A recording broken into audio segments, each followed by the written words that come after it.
Paul Collingwood has been around long enough to know international cricket is a results game, but is equally amazed that Joe Root's position as England captain is being questioned given his impact in the dressing room.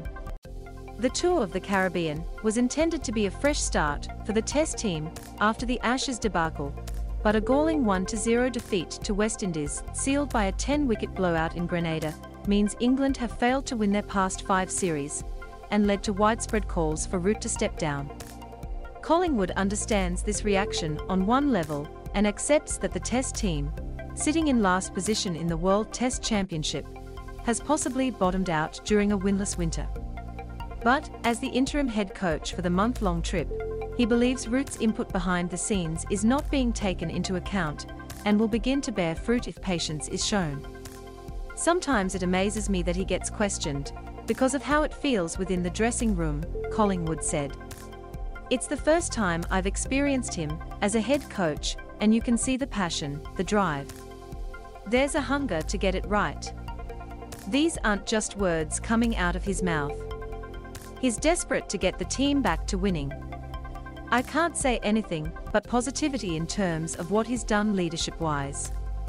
You have to understand how it feels in the dressing room and how strong a leader he is. He has the full backing from all the players and the management as well. It feels like he is still very much our number one to take this team forward. Root's apparent determination to plough on means the new managing director of the men's team likely to be appointed towards the end of April, with Marcus North, Rob Key, and Mark Nicholas in the running, will have to make a call, in conjunction with the head coach they hire. There is, however, a lack of alternatives beyond Ben Stokes, a vice-captain who is already burdened by his dual role as an all-rounder, and needed time out of the game last summer to address his mental health.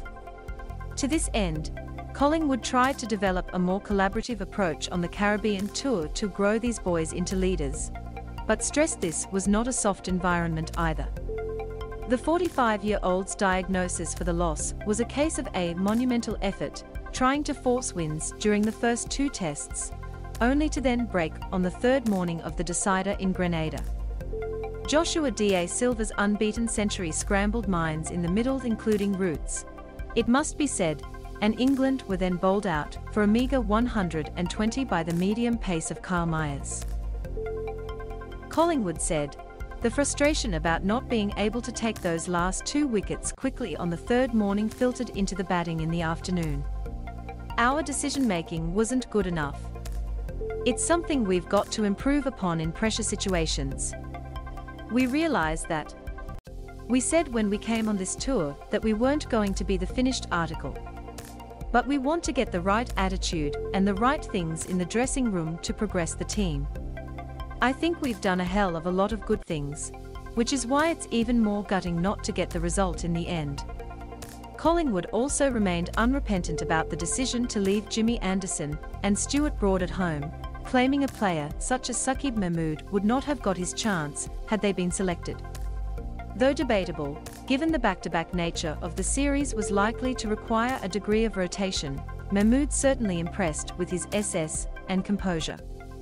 Ollie Robinson, however, failed to get on the park after an early back spasm on tour led to concerns he might repeat his most recent outing in Hobart and break down mid-match. A return to Sussex, with a goal of getting in prime physical shape for the 3-test series against New Zealand, the world champions, in June, is now the plan. Collingwood's own future is uncertain given the leadership vacuum in English cricket, something that goes right to the top with the role of ECB chair still vacant. Still technically an assistant coach in the setup, this month-long project, though unsuccessful, has whetted his appetite. "It's stressful," he said. "You wake up so many times in the night. But it's very rewarding, I promise you. I can imagine if you start winning and turn the corner, the satisfaction you'd get from that would be incredible. It was always my challenge to leave this team in a better place than when I first got it, and I feel as though it's a lot stronger now. I've thrown my hat into the ring for head coach, and if they want us, they know where I am."